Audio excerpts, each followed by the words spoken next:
Thank you, Bill. Good morning and welcome to Unity of Orange County. So glad you could be here, either way you're here in person or watching us from your homes.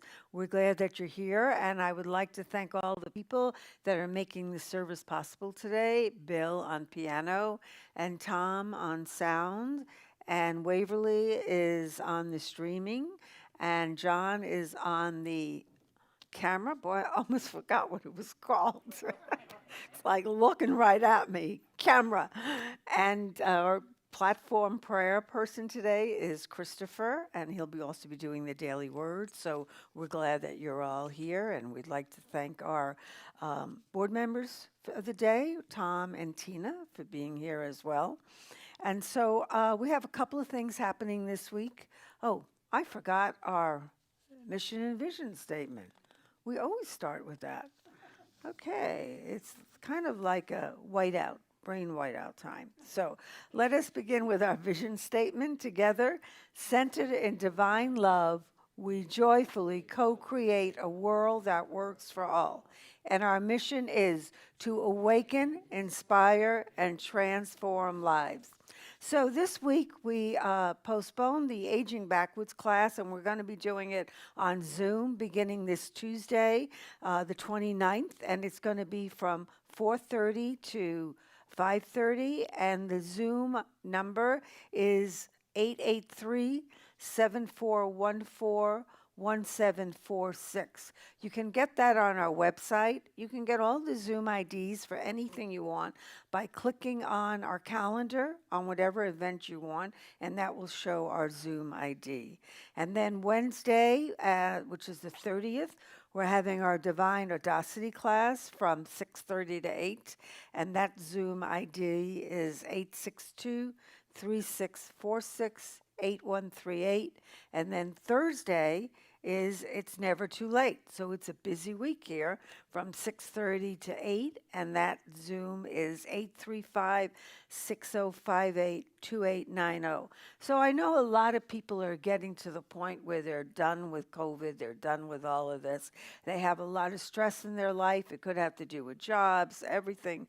And if you do, a wonderful way to deal with it is through prayer.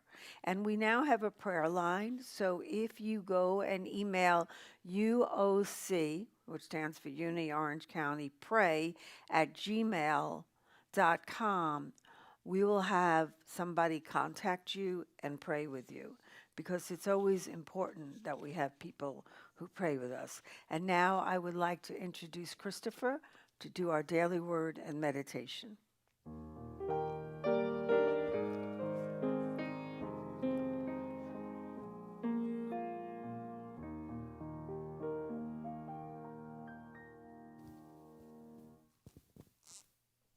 Sunday, September 27th, 2020, and the word for today is faith.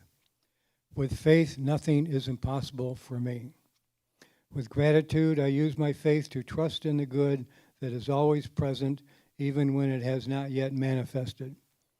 As I pray with faith, I discern the truth that always endures through even the most difficult circumstances.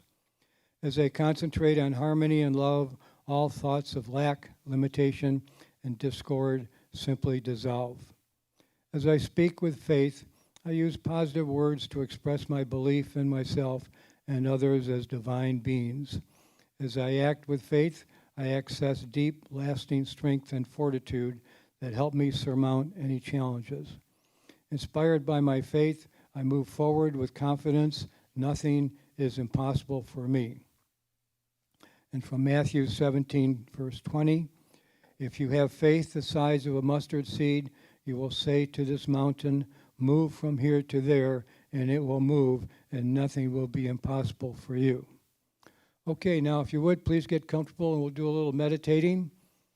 And find yourself a position where you won't have to move for at least 5 minutes. And that includes scratching and itching. So we're going to have our fingers stay calm and no moving with our eyes. In just a moment, I'm going to ask you to close your eyes. In the meantime, please take 3 deep breaths.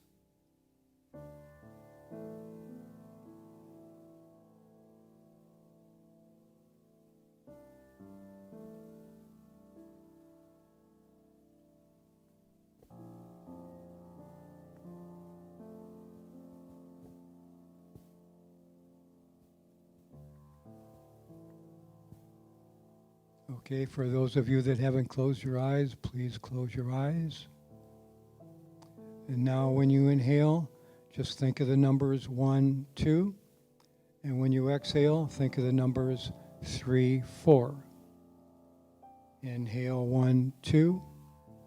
And exhale 3, 4. Inhale 1, 2. And exhale 3, 4. And do that a few times on your own, please.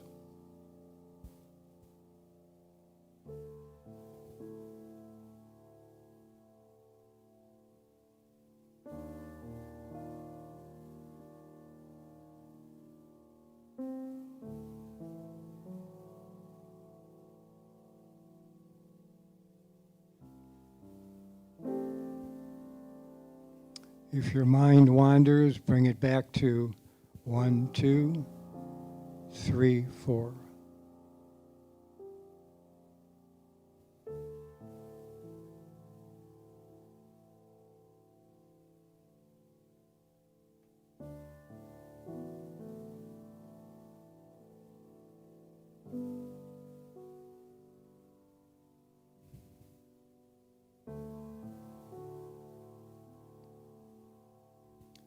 This time when you inhale, inhale the word peace. When you exhale, exhale the word be still. Inhale peace and exhale be still. And do that several times on your own, please.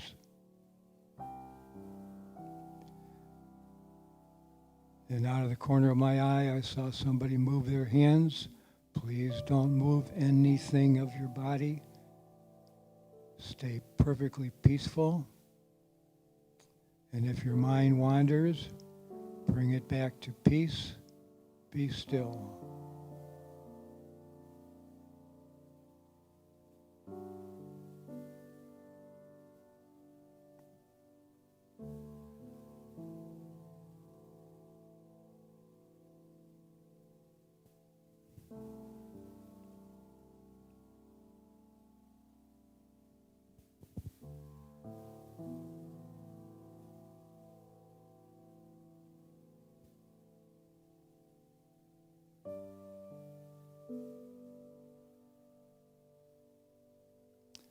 Just double check your body and make sure you're completely relaxed.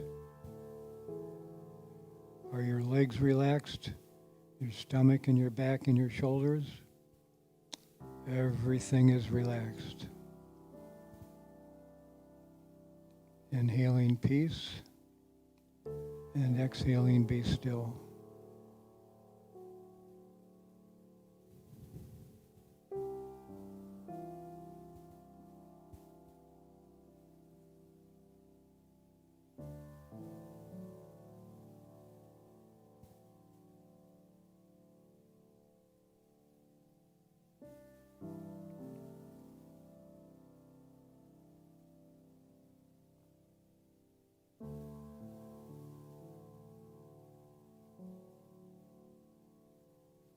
And if you fell asleep, come on back and slowly open your eyes and be here now. Thank you.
Thank you, Bill. That was beautiful. So today we're going to begin a series called Wisdom of the World. And, I have noticed for myself that I've gotten a lot of wisdom from the different religions of the world, from different philosophies of the world. And I thought it would be good to go through some of them over the next few weeks and find some similarities, some differences, and find some wisdom that we can use in our own life.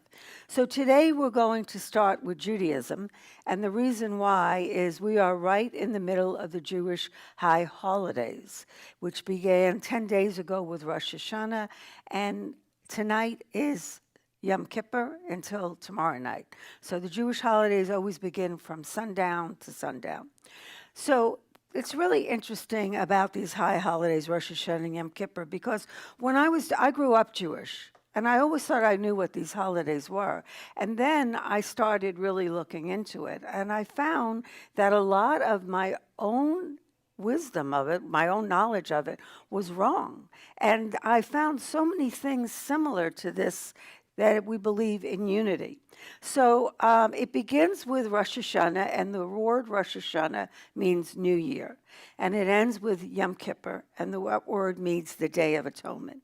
And then you have 10 days in between.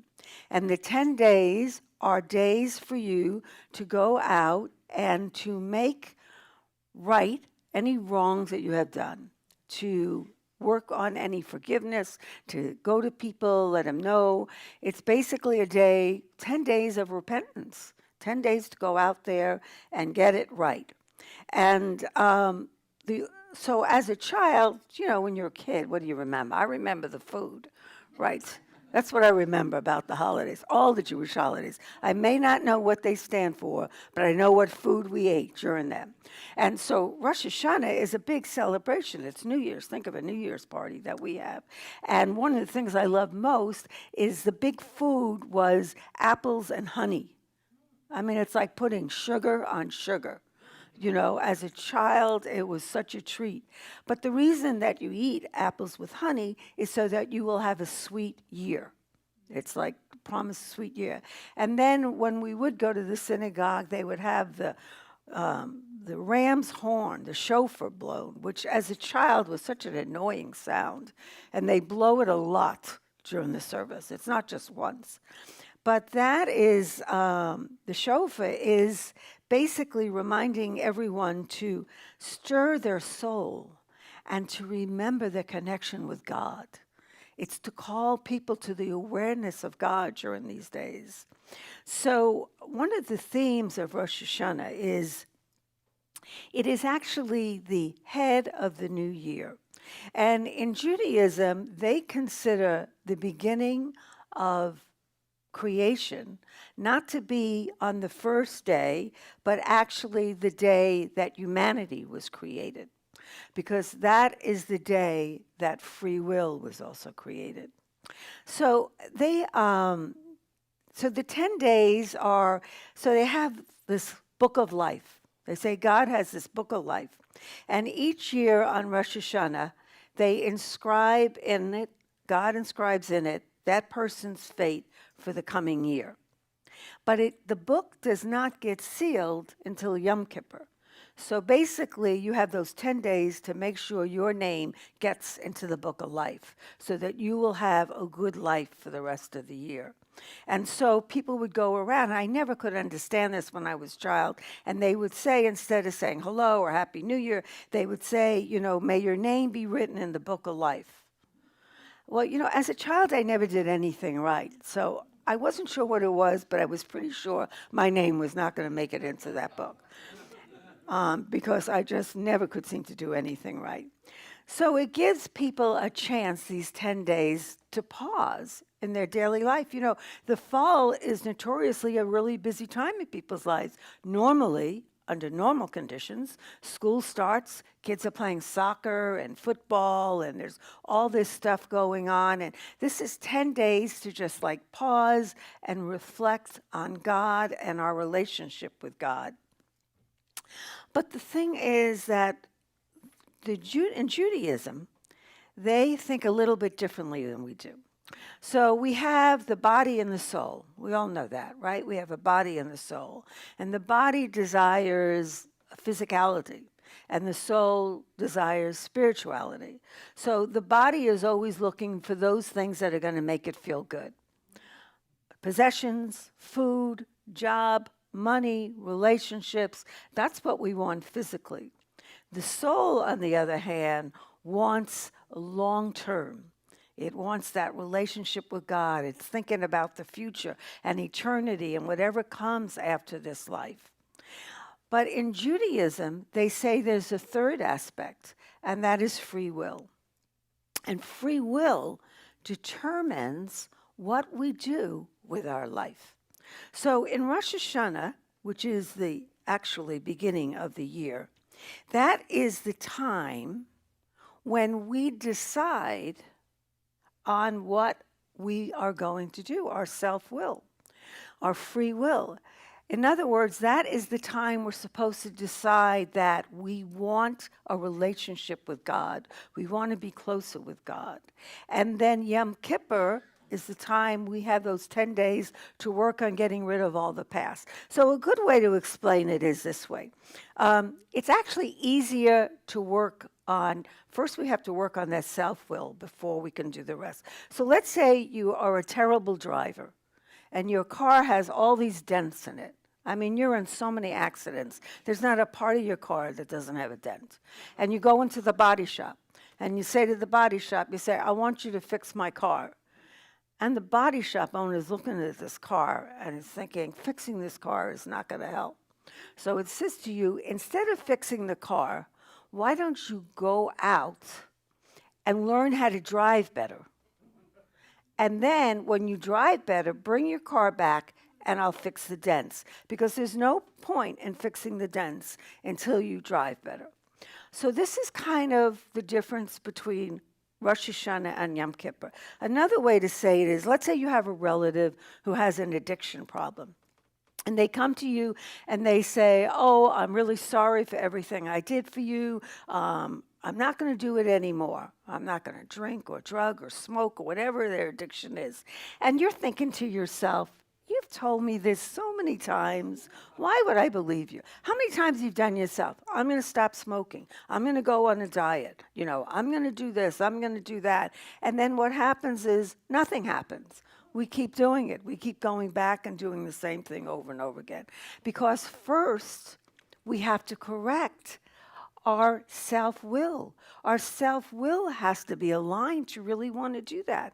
We have to want to be able to stop that addiction. We want to be able to drive better. We want to be able to be in better health. We want to be able to be healthier.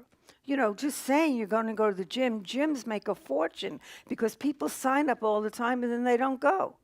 They count on the fact that most people aren't going to go. If everyone who signed up at a gym went to the gym, there would be no room in the gym. Because they're counting on the fact that people do that. Oh, I want to be in shape. I want to be in shape. And then they don't do anything about it. So we have to make that decision. So in unity, we think of it as the law of mind action. We first have to change our thinking before we can change our life. So a wonderful example is we'll take addiction. So someone goes to you, and I want to give up this addiction, and you go, yeah, I've heard it. Well, it's interesting, but the 12-step program is designed very much what Judaism believes. That first, the person has to make that decision, yes, I have this problem, and I want to do something about it. And then they have to go to God, and they have to bring God into the mix. And they have to have God do for them what they can't do for themselves. Then they have to look at all of their past, go through it, talk to someone about it. They have to look at their defects of character. They have to ask God to remove it. And after they've done all of that, then they can go to people and say, I'm sorry for what I did. How can I make this amends? Well, this is what Rosh Hashanah is. Rosh Hashanah is this decision that our free will, that we want to have a relationship with God. And once we make that decision and we bring God into our life, and it's really a part of us, then we can go around and tell people we're sorry. This thing of self-will is so important and it's so difficult. You know, one of the reasons I think that people have trouble with New Thought is because New Thought says that our thinking determines our life.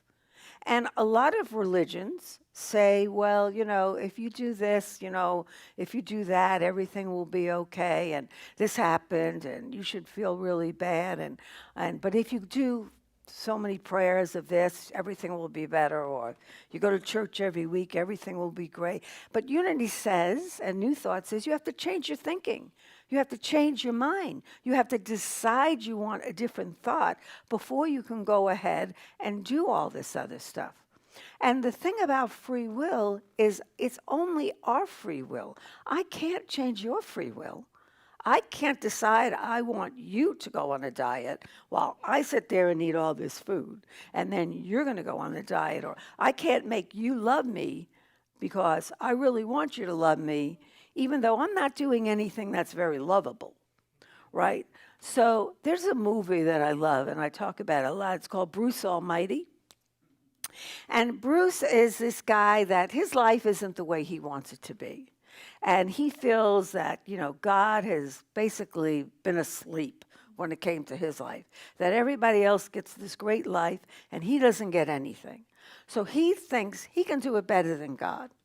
So God, in the form of Morgan Freeman, who makes a great God, I wish that God was like Morgan Freeman. So anyway, God, Morgan Freeman, comes to him and says, okay, you think you can do it better than me?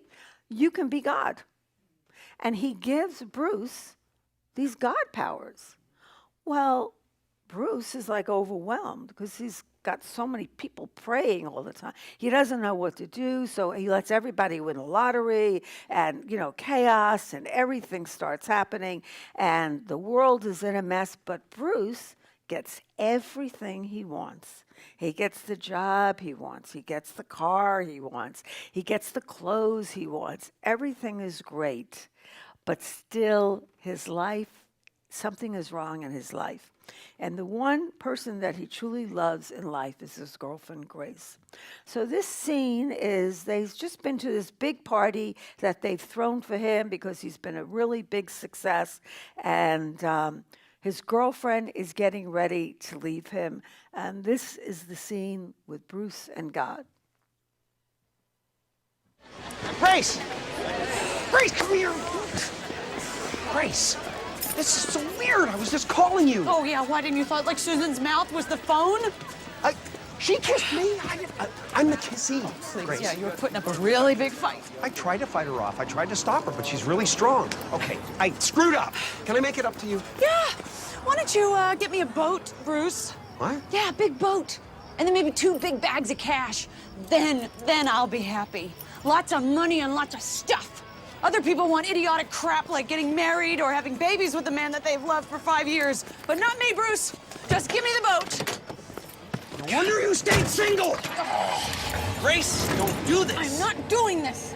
I'm undoing it. I'll be at Debbie's. You take care of Sam until I can make arrangements. You can't leave me. I'm the alpha lady.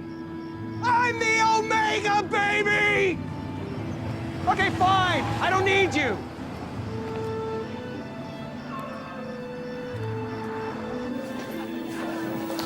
What's the matter, Bruce? She can't handle a little competition? Game's been called on account of rain.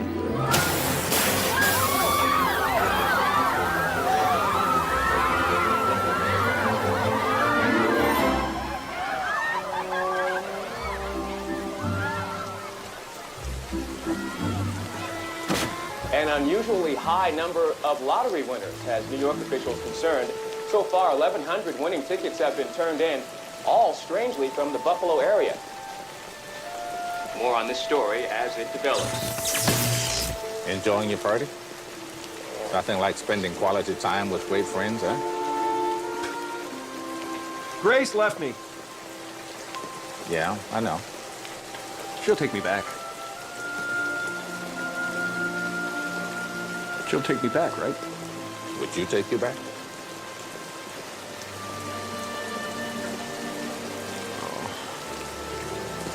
How do you make somebody love you without affecting free will? Welcome to my world, son. You come up with an answer to that one, you let me know.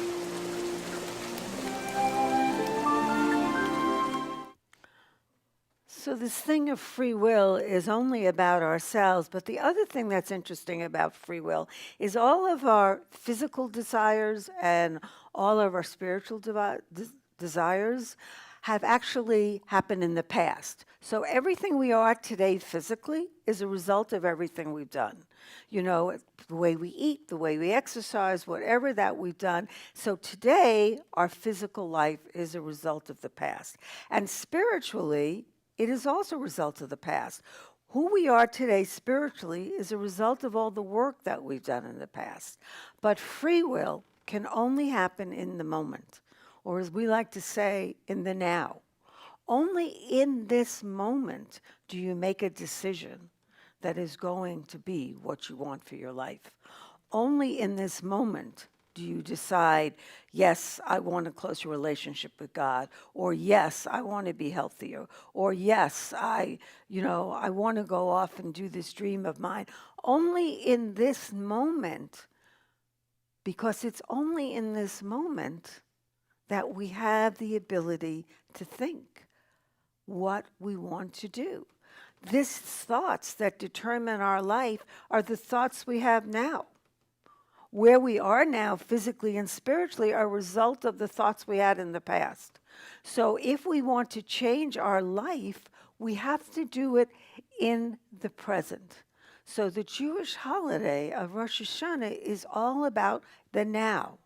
It is saying, I want to begin my life this way now. So in Judaism, they believe that when God created the world and he gave people free will, we had a clean slate. We had a clean slate to do what we wanted to do. And the new year, we are given a clean slate for the rest of the year. But the truth of the matter is that every day we are given a new day. Every minute we are given a new minute. You know, one time I was having a bad day and someone said to me, you can start the day again. And I thought, I can start the day again. So I went in, I got on my knees and I prayed and I said, okay, the day's starting today. Everything that happened before, but I made the decision in the moment that I was going to start the day again. So every day we have a chance to begin our life anew. So every day for us could be a Rosh Hashanah. And so I would like you to close your eyes for a minute and think, if you were given the opportunity to go into a department store and buy anything you wanted, but you only had 5 minutes, how would you feel? Might get a little apprehensive, because what if you forget something you really want? That's kind of the way it is with what God gives us. Every day, God gives us a new slate.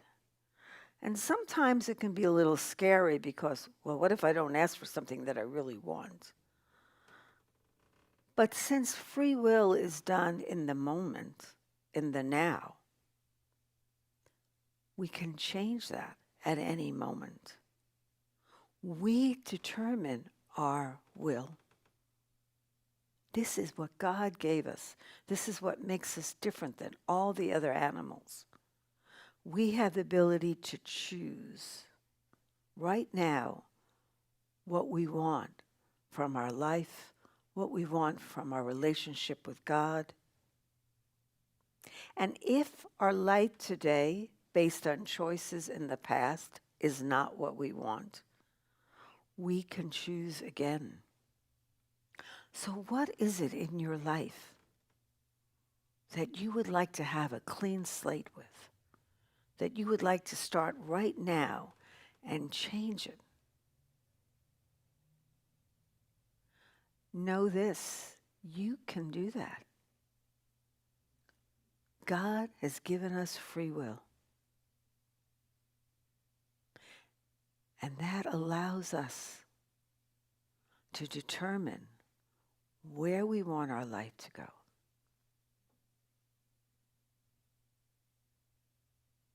So I invite you to also think about, anything that maybe you need to correct to be able to move forward.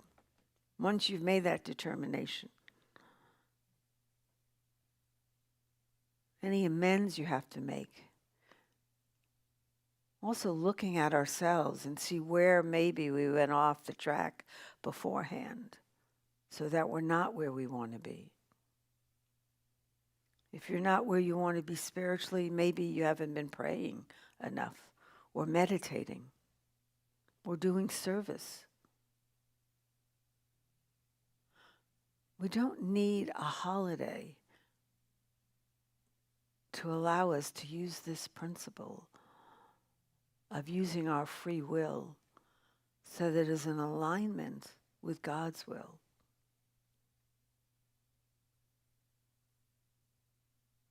Each day is a new beginning. Each day is a new year. And each day we determine where we want our life to go from here. And remember, we can always choose again. And so it is. Amen.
Thank you. Thank you. That's all Jewish music. It's for the Jewish New Year. Thank you so much. And here at Unity, we have 5 basic principles that we believe in. We always like to recite them each week just to remind ourselves what it is that we believe. And so join us if you'd like at home and hear. The first one, God is all good and active in everything, everywhere. And 2, I am naturally good because God's divinity is in me and in everyone. And 3, I create my experiences by what I choose to think and what I feel and believe. And 4, through affirmative prayer and meditation, I connect with God and bring out the good in my life. And 5, I do and give my best by living the truth that I know. I make a difference. And one way we make a difference is through the law of giving and receiving. We're so grateful for all the gifts that you give us. You can send us your gifts by text, 77977, and put Unity of OC Give in the message. You can go on our website to donate and give through there, or our app, or you can mail in your donations. We appreciate it any way that you send it, and it's what keeps us going here. So we're really grateful for that, and I want to remind you to go on our calendar and check all the things that are happening this week, because it's really, we've got a lot going on. And now, if you're here or if you're home getting ready to give your donation, I invite you to take your love offerings in your hand and pray our affirmation together. Divine love through me blesses and multiplies all that I have, all that I give, and all that I receive. And I am grateful. And now we'd like to close with our prayer for protection. Together, the light of God surrounds us. The love of God enfolds us. The power of God protects us, and the presence of God watches over us. Wherever we are, God is, and all is well. Have a wonderful week. Have a wonderful year. Have a wonderful life. And God bless.